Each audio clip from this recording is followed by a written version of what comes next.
Taminator Tales Tales from the Gold Mine by Kaci Tami. Love thy neighbor.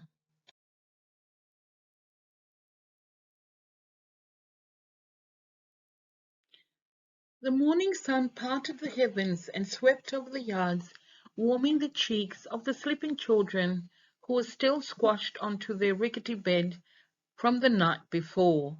The eldest, a girl, slept like a splayed-out cat, hogging the bed as usual, whilst beside her, her sleeping brother snored softly, but would snort and start, as he suffered from sleep apnea, startling the eldest to sit up and rub the sleep from her eyes.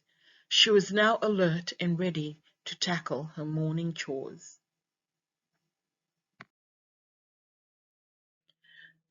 The third child was a pudgy, curly-haired cherubim with curls askew who rolled over onto her side, silently releasing some pungent fart courtesy of eating too much Evie or water chestnuts. Busi tosamandayani? Dalakayani vepu, the elders said exasperatedly. All three kids scrambled for the kitchen, where their grandmother was already making large flour dough balls that would be lathered in butter and washed down with sweet, strongly brewed tea. Lewa wakaroyani, o dedi na lako tikwedakadaka, her grandma said. The three siblings worked as a team. Large tin mugs were quickly poured full of tea, and dollops of sugar and butter were spread across the buoyant pillows of dough, waiting for eager mouths to consume it. Breakfast was now ready. They just needed permission to eat. Their father pulled back his chair and called out, Masuna.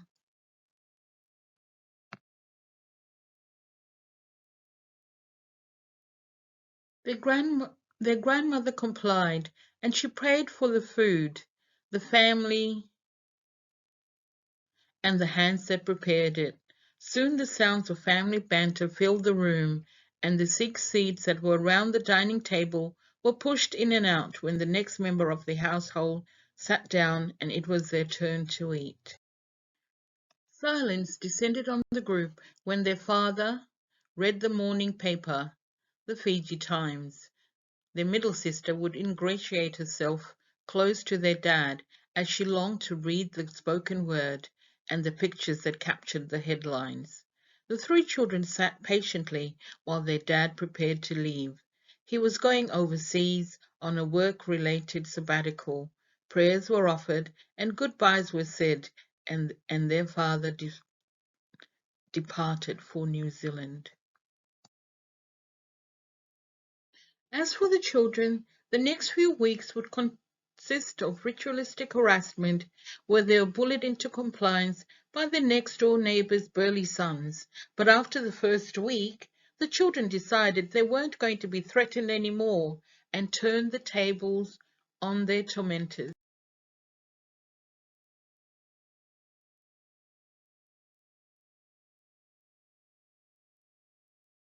Some of the incidents that particularly irked them was when their front door would be kicked in by burly men who stormed in yelling that there was too much noise going on. Their record player was stopped mid-play because the noise was too loud, or the conversation that they were having were too overwhelming. Even meals were interrupted by them to disrupt our family while father was away. The morning we decided to end the reign of terror was Oscar-worthy. What we lacked in physicality, we made up for it with our acting nous. It took 4 hours, but we did it. It was a Sunday, but we weren't going to church as Mum did not drive, so that cold morning was spent on the veranda mimicking the neighbour's wife who suffered from asthma, a gaunt-faced woman who thrived on hurling abuse across the fence. They allowed no music to be played, and any breach of this would result in the doors being hammered and the call made to shut down the noise. The day the children finally succeeded was like no other. Once the rain stopped, The weather had warmed, and this particular morning the eldest child espied their neighbour push their wheelchair-bound son onto the veranda, and so their quest for revenge began. If the woman coughed, they did too, and strode up and down their veranda, coughing in exaggerated poses. The woman didn't realize it at first, but her responses was being pantomimed by the children. She'd say something, we would repeat it in triplicate, loud and shrill across the way. At first she hadn't realized what the children were up to, sitting on the front stoop, until, hanging up clothes, she took in what we were up to. She stood, we stood. She spoke, we repeated. When she walked across the way, we did too, in automaton fashion, until the realization the children weren't just playing on the stoop unraveled our neighbor.